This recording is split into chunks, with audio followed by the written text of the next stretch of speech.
Our journey along the Brazilian coast begins in the north, in Amazon land, where we will head from Macapá to Belem and then onwards to Sao Luis. At the mouth of the Amazon, the ribeirinhos live with the river and harvest the valuable açaí berries. North of Macapá, the inhabitants of Quilombo de Curiaú keep their history and the memory of their freed ancestors alive through music.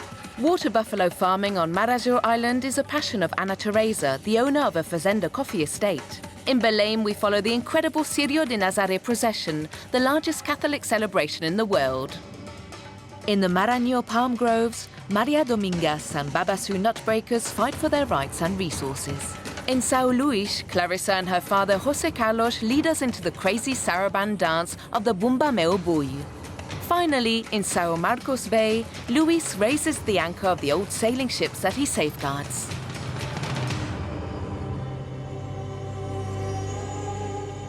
The first stage of our journey, the coast of the Amapá state, to the extreme north of Brazil, from Oiapoque to Macapá, its capital, at the mouth of the Amazon.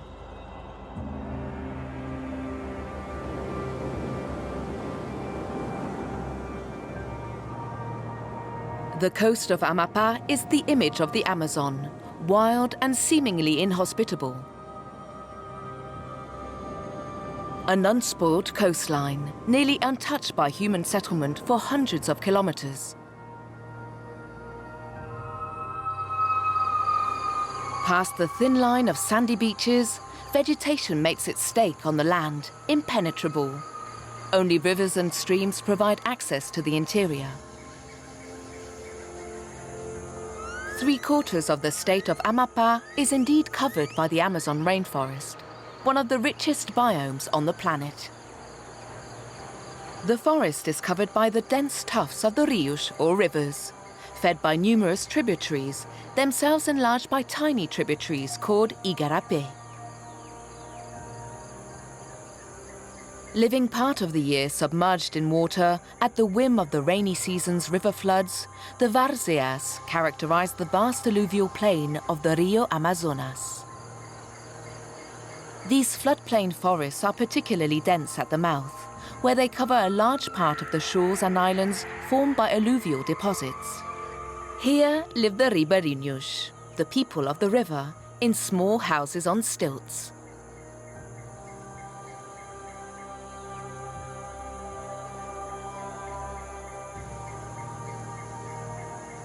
A few kilometers upstream of the river Matapi, a direct tributary of the Amazon on the left bank, is the Igarapé Parativa. On the edge of this small stretch of water live Manuel and his family. In my garden, I have a little piece of Amazonian rainforest, a pristine forest, which has not been cut.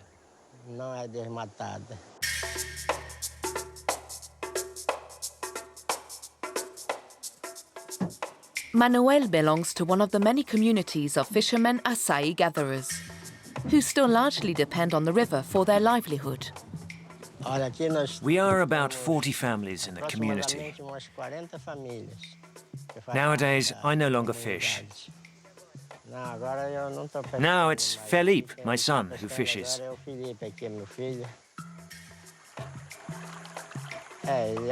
He learnt to fish when he was 10. He's 14 years old now. He's been fishing for 4 years.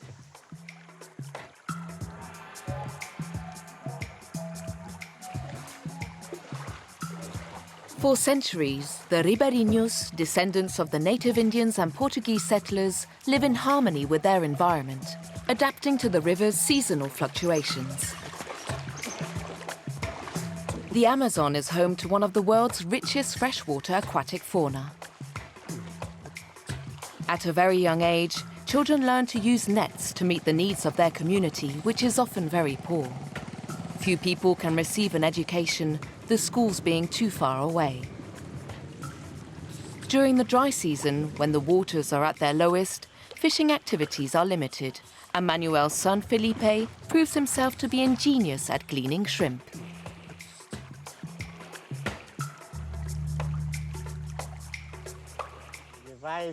He'll be a good fisherman when he's 18 or 20 years old. He could well become a professional. The children are not restricted to fishing and also help with the picking. Children can help from 10 years old.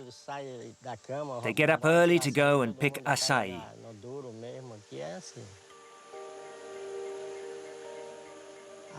The main activity here is acai farming.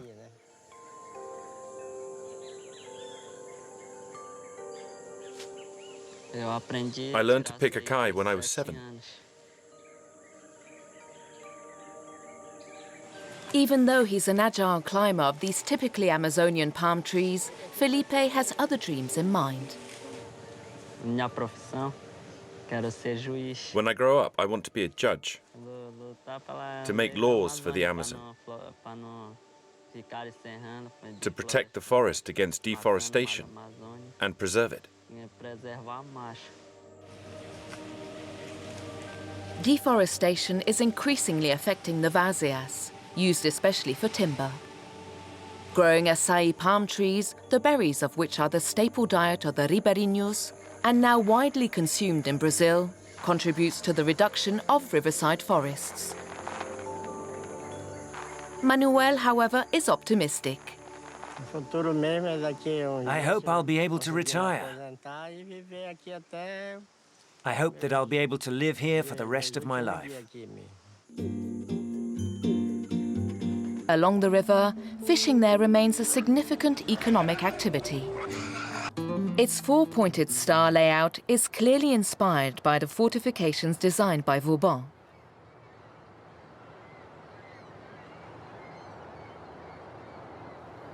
A few kilometers north of the city lies a tiny tributary of the Amazon, the Rio Curiaú. Let's go up it. Here, as elsewhere, the vazias consist mainly of rainforest. But they also sometimes take on other faces, covering various types of vegetation and ecosystems. This is the case of the Curiaú Plain, where, set back from coastal and riverine forests, lie vast areas of savannas and grasslands, marshes and wet meadows. An area of approximately 22,000 hectares, classified as an environmental protection area, suitable for breeding and farming with a poignant story. Curiaú shelters what is called a quilombo, a place where African slaves fleeing the hell of the plantations once took refuge. After the abolition of slavery in 1888, many of these free communities disappeared. That of Curiaú, however, continued with its traditions. Let's meet its head, Tia Chiquinha.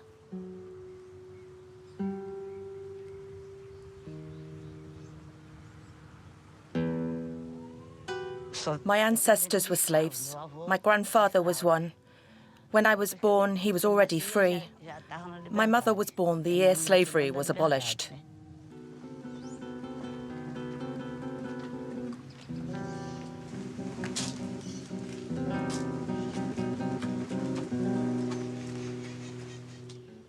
All my family has lived here. My father, my grandmother, my grandfather, my great-grandfather and my uncles. I'm Esmeraldina. I'm the daughter of Tia Chiquinha. I was born in Macapa. I've been living in Curiaú for 10 years and I'm very proud of it. My grandfather and the others told us stories of the quilombo, but there was nothing written down, and that worried me. One day when my father was telling me these stories, he suddenly looked at me and said, "Words. The wind carries them away when we die. We take everything with us." So I started to write. Slaves were taken by boat to Macapa.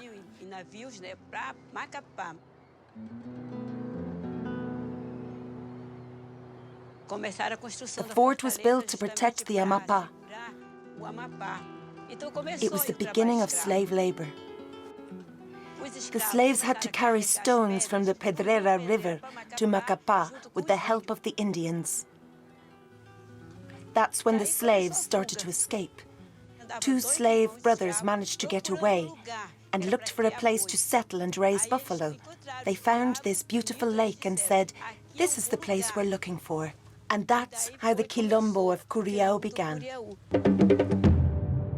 Adelson, Esmeraldina's brother, is a passionate quilombola. The quilombo of Curiaú is located in an environmentally protected area. Its lands cannot be sold, and we must preserve them. In addition to the fauna and flora, we have a very rich and varied culture. We have a gem in our community, in our family, and that's my grandmother, who passes down our history and has never let it die.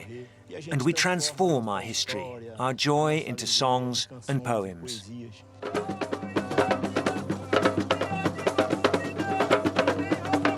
In 2012, Adelson created the first quilombolas group in the country. Of pure Marajo tradition, the music of fugitive slaves, les marrons. Through his songs, he tells the story of his people.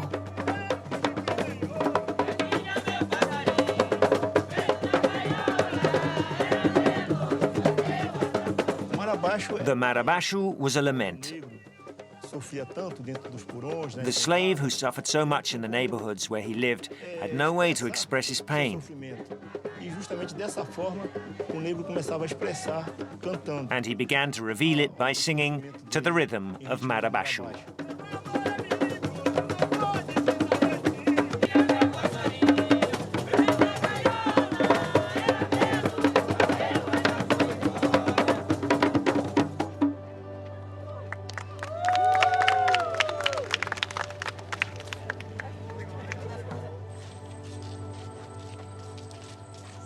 Now, there are still 3,000 quilombos in Brazil, most of whom are still waiting to become owners of the land of their ancestor slaves. We leave the state of Amapá for its neighbor Pará to discover the island of Marajo and its regional capital, vibrant Belem.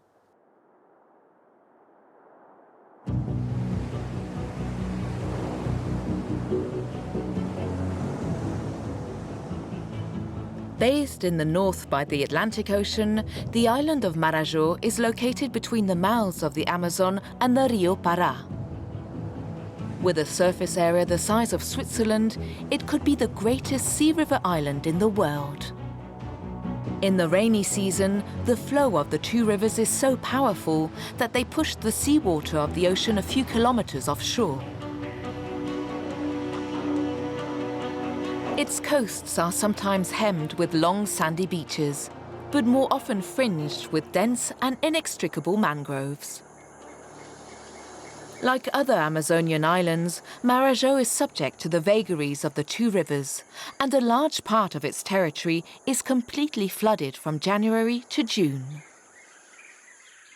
So to crisscross the interior of the island, as often in the Amazon, the boat is the best means of transport. The eastern half of the island is composed not of rainforest, but of large areas of wet meadows, where water buffalo farming has found its favorite location. A 1-hour canoe journey away from Sure, the capital of Marajo, Ana Teresa runs a huge fazenda, the name given in Brazil to large farms. My great-grandfather was a fazendero who owned a lot of land on the island. He had 45,000 hectares. A large part of the island belonged to him. His fazenda was located in the center of the island. At the time, you needed almost 2 days to get there. He had to sleep in another fazenda before reaching the main one. Everything was more difficult.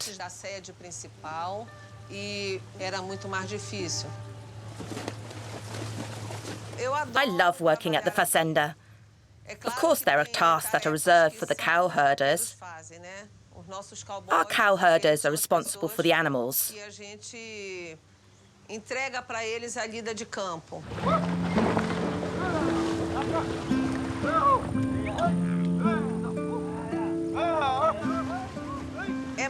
On the island of Marajo, herding buffalo is more productive than raising cattle.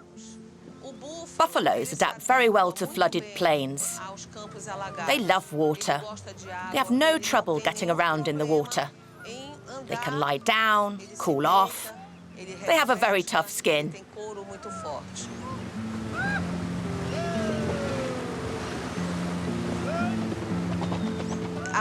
Buffalo meat is more healthy. It doesn't contain as much cholesterol as beef.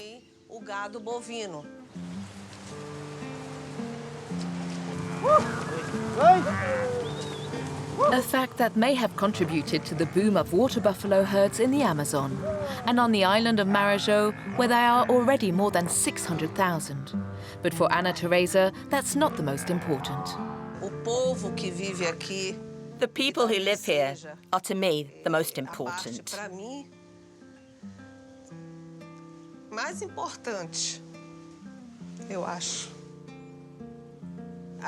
There is the land, the livestock, but most especially the people who are born here, who love to ride horses, who love their work.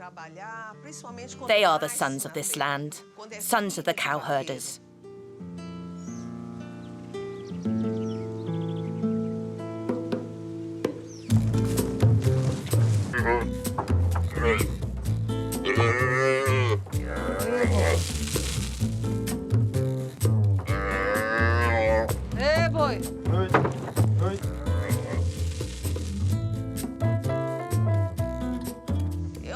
I have learned to love buffalo. But what drives me is not only emotional. The financial aspect is also important.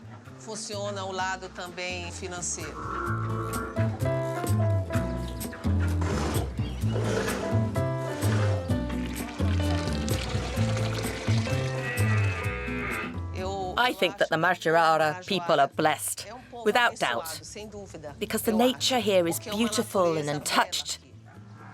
The island is far and at the same time near. It's not yet been invaded.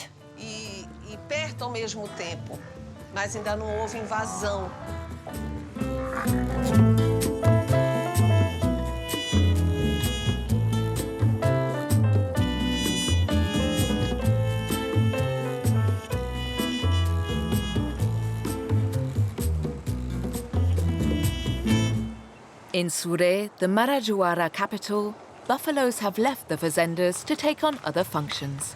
Proof of their integral part of the life of the island since their introduction in 1895. Due to the presence of the livestock, leather production has greatly expanded, fueling a great variety of leather crafting.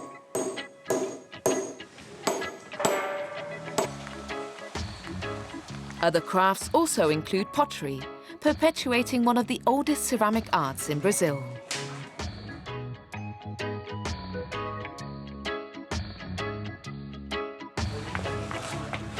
As for the Buffalo Mounted Police, they remain exclusive to Sure and one of the most original attractions.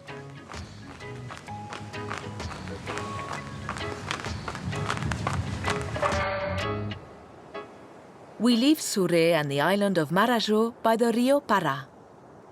River and sea routes remain some of the most used in the Amazon, along with air routes, in a region where roads are scarce.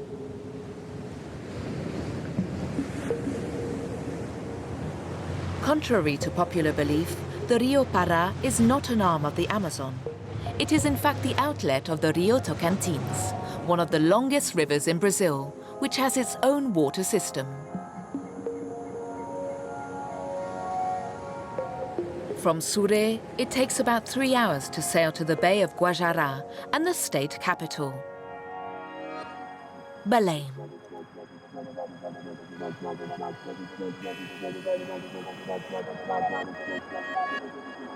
With nearly 1.5 million inhabitants, Belem is the second largest city in the Amazon, behind Manaus, and the 11th largest in the country. Although many modern tower blocks have popped up, it remains a rather nonchalant city, poles apart from the frenzy of the major economic hubs in the south. This large river port still conceals an old centre with preserved colonial architecture, punctuated by picturesque places where Belem inhabitants meet up. This is particularly true at the Vero Peso market, considered the largest outdoor market in Latin America and perhaps the most beautiful in Brazil. The name, which means see the weight, comes from colonial times, when the Portuguese crown controllers checked the weight of the goods and levied taxes. Already at dawn, the market is abuzz with incessant activity. Fishermen cleaning their fish, farmers providing stock to the butcher's stalls, fruit deliveries everywhere.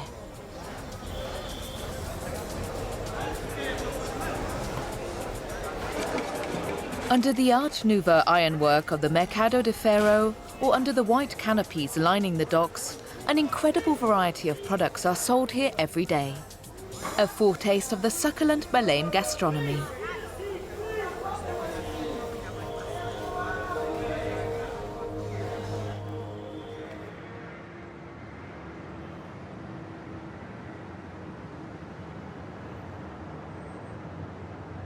Rustling and frantically vibrant, Belem is especially so every second weekend of October.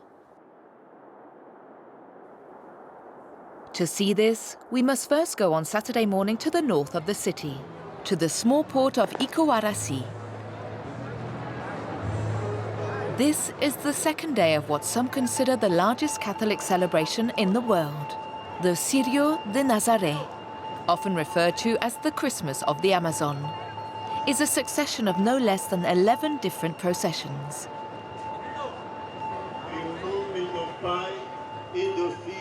In the name of the Father, Son, and Holy Spirit, it is with great joy that I greet all those present. And I ask our Holy Virgin to generously bless all those who are gathered here to pay her homage.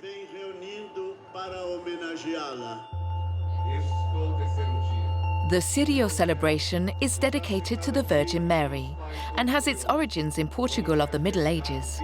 Imported into Brazil in the 17th century, it rooted itself in Belem from the year 1793, where it took on an unmatched magnitude.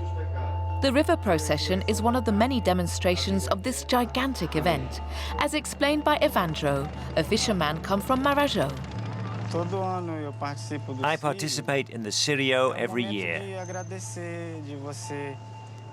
It's the moment that you give thanks to the Virgin for the grace you have received.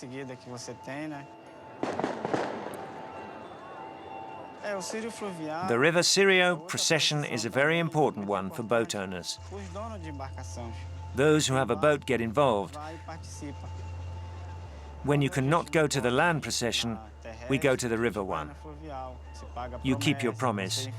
You decorate your boat. It's a very pretty celebration.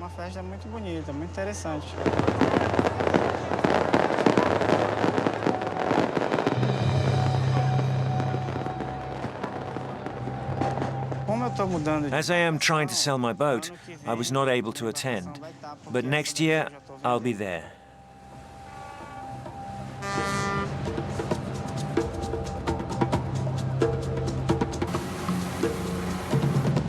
Only established in 1986, the River Curiaú symbolizes the arrival of the first missionaries and evangelists in the Amazon by water. It therefore implicitly recalls that, right from its origin, the Curiaú celebration was a symbol of Portuguese colonization in the Amazon. The River Curiaú allows those who live and depend on the river in the region and who cannot participate in the land procession to honor the Virgin Mary. She is symbolized by a statuette, the subject of limitless veneration. Nearly 1,000 boats of all sizes follow the Brazilian Navy ship that transports the figure of the saint to the pier of Belem. As for Evandro, he prepares for the climax of the celebration, which will take place on Sunday. I will participate in the land Curiaú, because my boat wasn't able to participate in the river Curiaú. I only did it as a passenger on another boat. I don't think my promise was kept, but it will be tomorrow when I actually attend the land Curiaú. I'll ask the Virgin that my new boat is ready to participate in the river procession next year.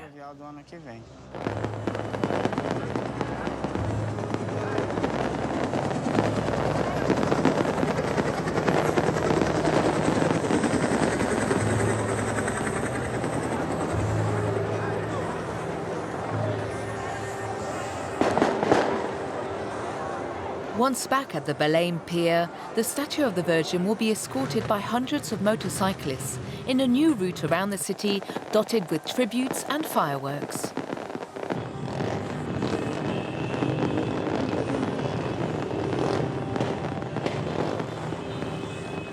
The Belem Curiaú has continued to grow over the years and attracts more and more followers. In a country where problems with housing, health and education are acute, religion becomes a source of hope for many.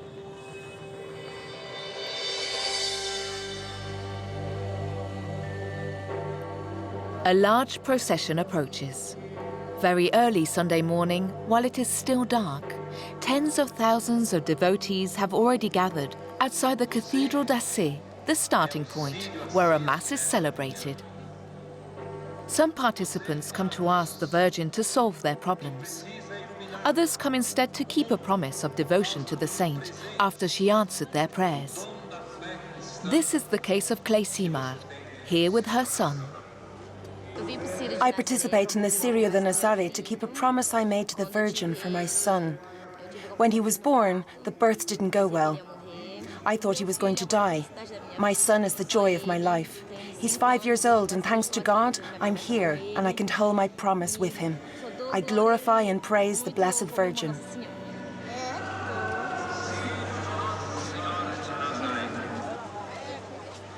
Some promesseiros, the pilgrims whose wishes were granted by the Virgin, do not hesitate to do penance to thank her, such as Marilia. My brother underwent a complicated operation, but he managed to pull through.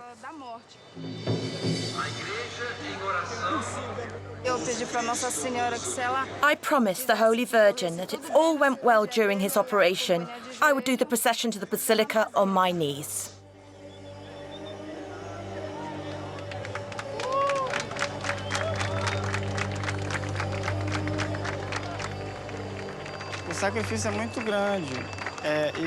There are several types of promises. Some are real physical sacrifices. I made a promise to carry the rope. My wish came true, so I have to carry the rope. I promised.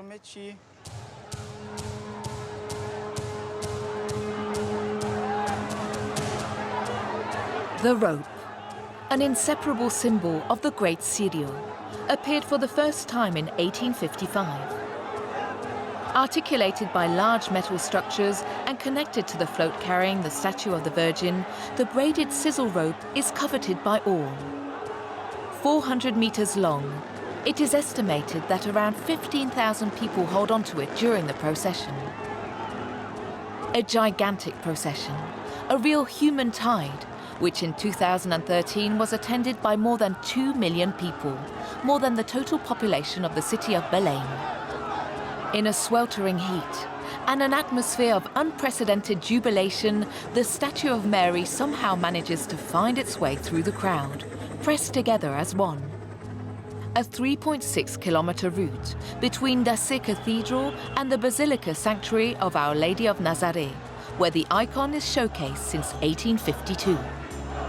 A devotion that Dom Zico, Archbishop Emeritus of Belem, never ceases to admire. I'm Vicente Zico, Archbishop of Para. Above all, I see a great religiousness that is admirable. This religiousness is contagious. What we can see is that there is also immense faith. A faith that manifests itself in the sincere piety of prayers and manifested in the sacrifice of many pilgrims.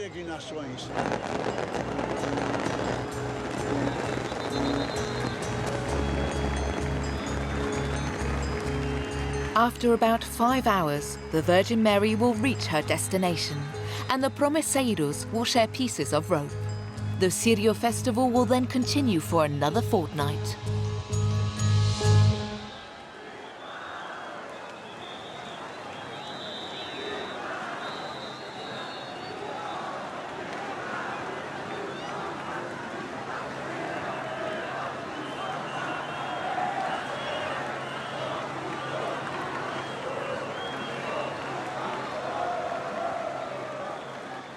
Third stage of our journey along the Amazonian coast, the state of Maranhao, where from Itapecuru we will discover the wonders of Sao Luis, the capital.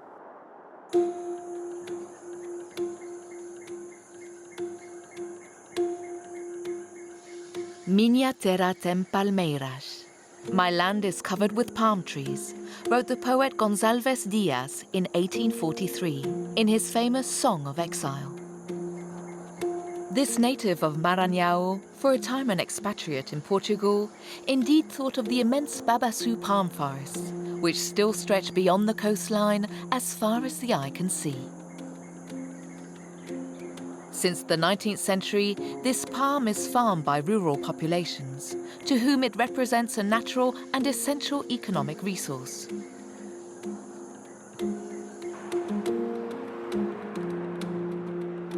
The town of Itapecuru Mirim, about 50 kilometers south of the Bay of São Marcos, is located in the heart of these palm grove nurseries. The trees and nuts they produce have greatly contributed to shaping the social and cultural identity of the region.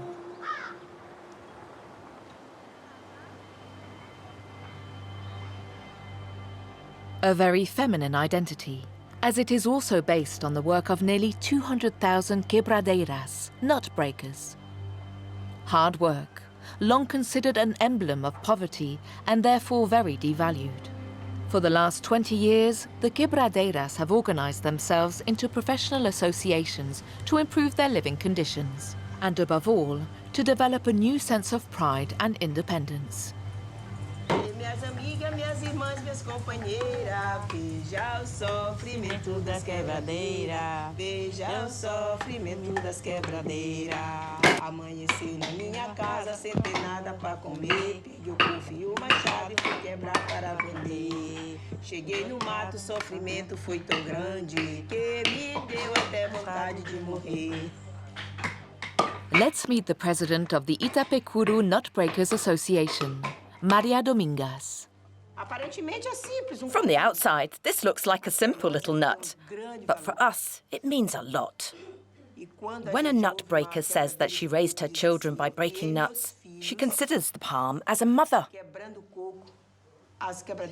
The palm is the foster mother.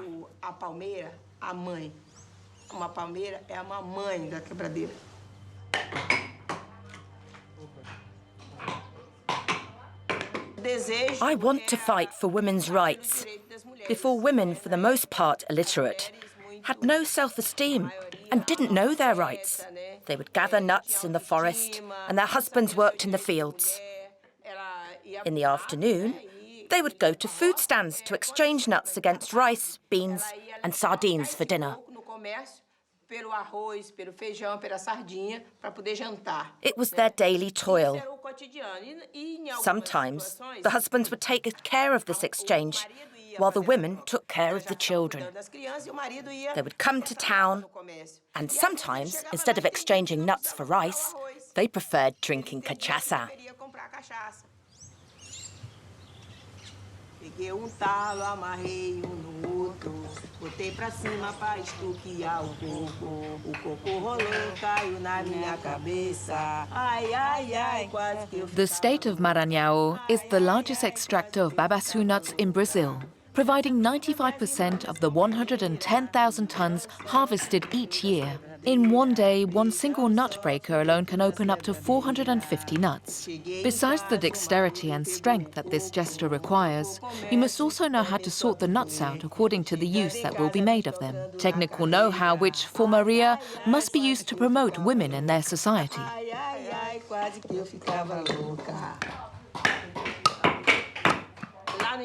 In the countryside, in rural areas, women are still discriminated. Machismo is still very strong. We decided to create an entity, a federation of women's clubs, where they could meet and fight for our rights together. We want to fight for our rights as women and as professionals. Nós somos quebradeira de coco, mas nós somos profissional.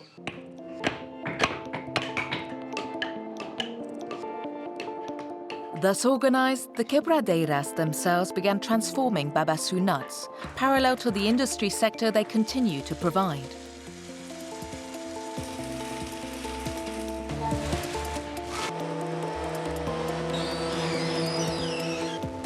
It's the kernel of the nut that provides the main commercial outlet, an ore that can be used for cooking, but also for soaps and cleansers.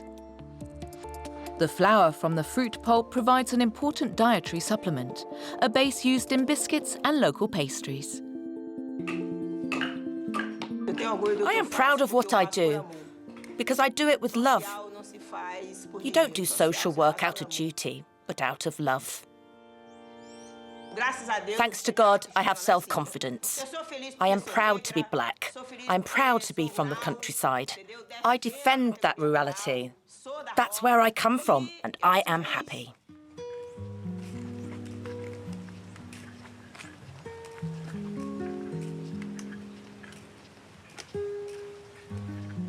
Started breaking nuts to buy myself a dress, because my parents couldn't afford it. I broke nuts to buy a dress, sandals, to be able to go to a party once a year.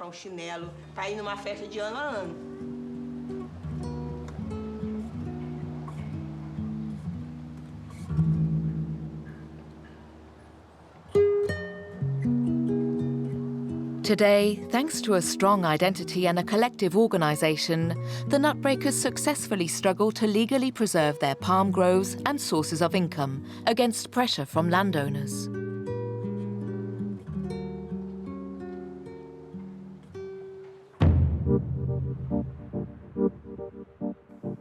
At the entrance to the Bay of São Marcos, a few miles from the Atlantic Ocean, Sao Luis, capital of Maranhao, preserves its treasures.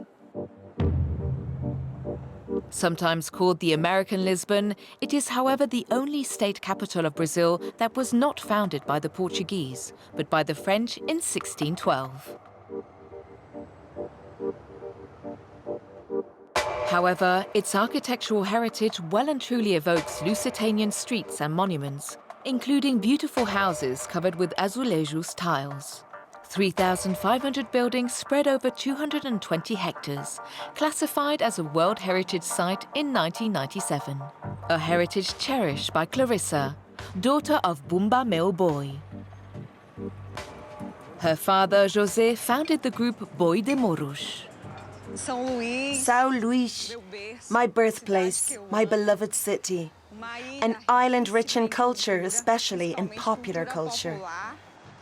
We have the culture of Bumba Meu Boi in the blood. It's the family heritage. We grew up dancing Bumba Meu Boi. There are more than 500 Bumba Meu Boi groups in Sao Luis. Bumba Meu Boi is the Maranhense soul. It is the soul of the Brazilian people. Our group consists of 160 people. There are much larger groups of up to 1,000 people.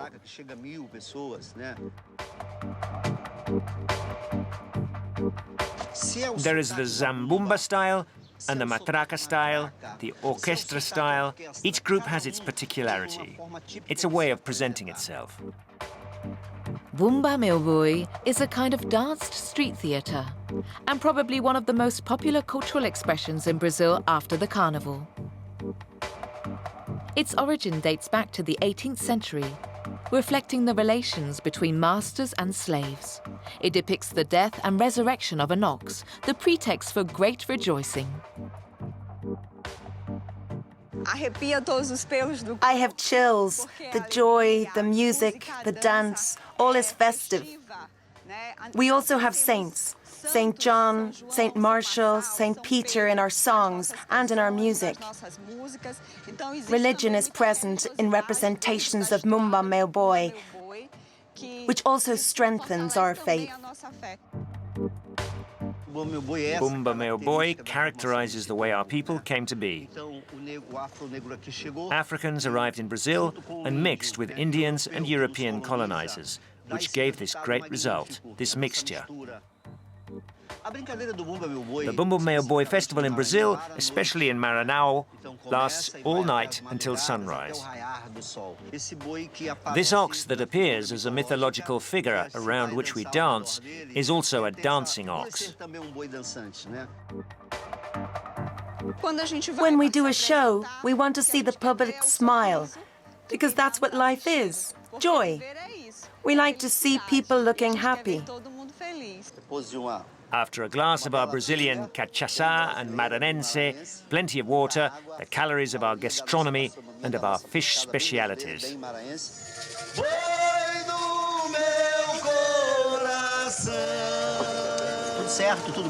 Everything's fine, we're ready. Let's go and party.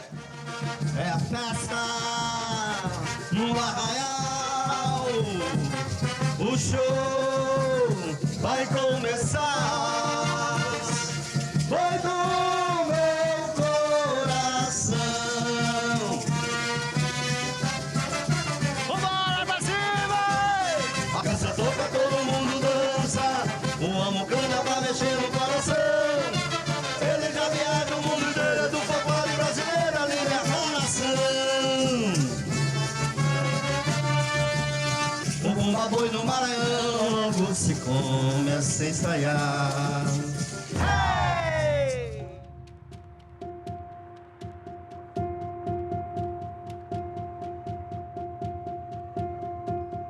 Paradoxically, it is the commercial decline of the city in the early 20th century which preserved its historical centre. It is now partly restored, but almost uninhabited. The population of Sao Luis lives mostly in modest neighborhoods. The more affluent live in São San Francisco and Punta da Areia, neighborhoods of the new city made of eclectic buildings lining long beaches. Beaches which highlight the intensely maritime character of Sao Luis, embodied since the 70s by its port, where immense ore tanker cargoes come to dock. But other boats, to which Luis Felipe has dedicated his life for 30 years, also characterized the coast of Maranhao. When I arrived, my first vision was a spectacle of colorful sails.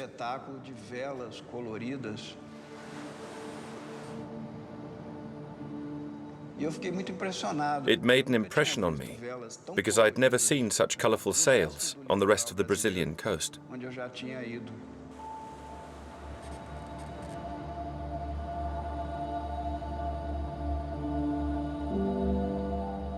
This is a book I wrote in 1998. This is the synthesis of research carried out all along the coast of Maranhao.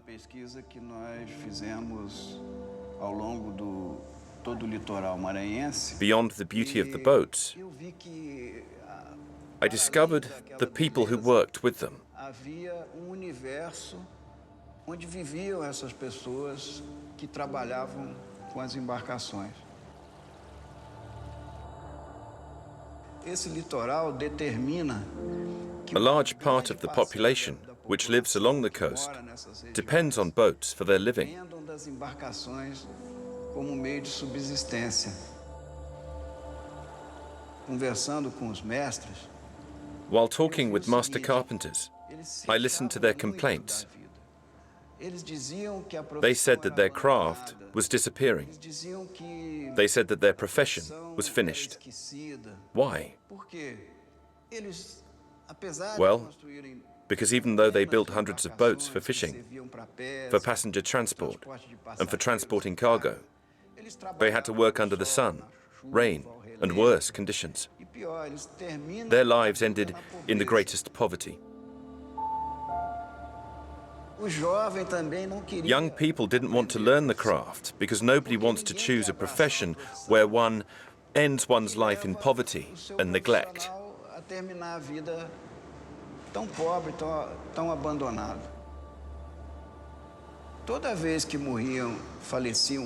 Whenever a master carpenter died, if he had no apprentice, he took all his knowledge with him.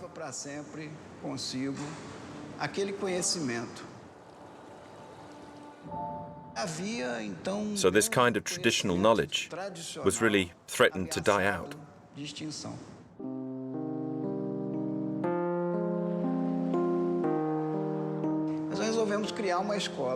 So we decided to create a beautiful school in which the old master could once again feel proud of his profession, in which he would feel like teaching, so that youngsters could once again develop interest in the craft. And in this school, the masters were hired as teachers. Na verdade, todas elas aqui são piquis, só que existe vários tipos de piqui. Esse tipo de piqui aqui, mais com essas ferpas aqui, é o tipo umas fibras de algodão. Ela é o tipo de piqui que a gente conhece como piquirana.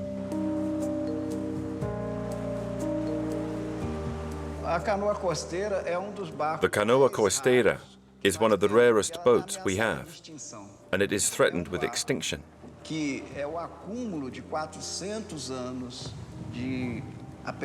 This is a boat blessed with 400 years of empirical development. Its construction holds invaluable secrets that we do not want to lose.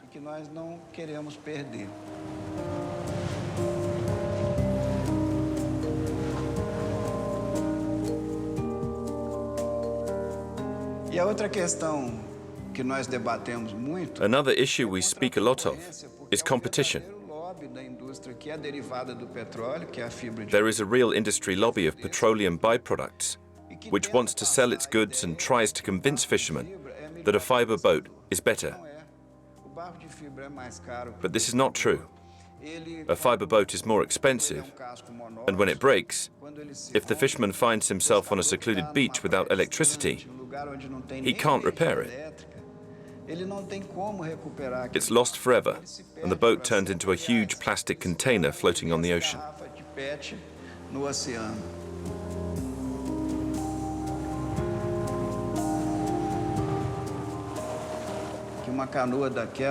With a boat like this, construction techniques allow a family to live by using tools made by fishermen and specific techniques that have evolved over time.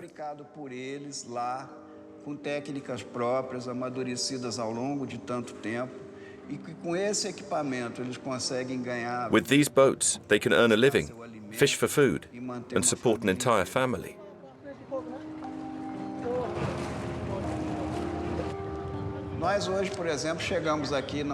We came all this way in a canoa costeira to celebrate the recognition of this boat as Brazilian cultural heritage by the Ministry of Culture.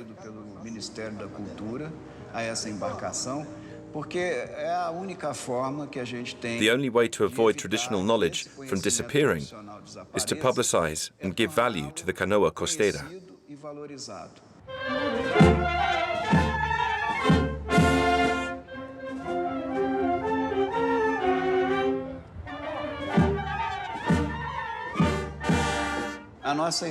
Our hope is that this school may be able to transmit this knowledge, not yet lost, to future generations. We